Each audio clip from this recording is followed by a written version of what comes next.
மச்சான். டேய் சிக் மச்சான்னு சொல்லாத. ஏண்டா என்னாச்சு? என்னாச்சா? வீடு வாடகை கட்டணும், ஸ்கூல் ஃபீஸ் கட்டணும், அது இது. ஏன் சோத்துக்கு கூட காசு இல்லைன்னு கேட்டு வாங்கினியே, என்னன்னு ஞாபகம் இருக்கா? இருக்கு மச்சான். மச்சான் கிச்சான்னு சொன்ன வாயை உடச்சிருவேன். காசு தரேன்னு சொல்லி 6 மாசம் ஆச்சு. இன்னும் என்ன கதை சொல்ல போற? சோத்து கூட வழி இல்லாம உட்காந்துக்கிற மச்சான் அப்படின்னு சொல்ல போறியா? சிக் வாயை மூடு. இன்னும் ஒரு வாரத்தில் என் காசு வரல, நடக்கிறதே வேற. போன விட.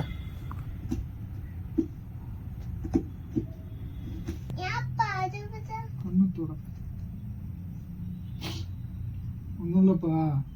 ஃப்ரெண்டு கிட்ட காசு வாங்கினேன். அவன் ஏதோ கடைக்காரங்கிட்ட கேட்குற மாதிரி ஒரு மாதிரி அசிங்கமாக பேசிட்டான்ப்பா. அதான் கஷ்டமா இருக்கு.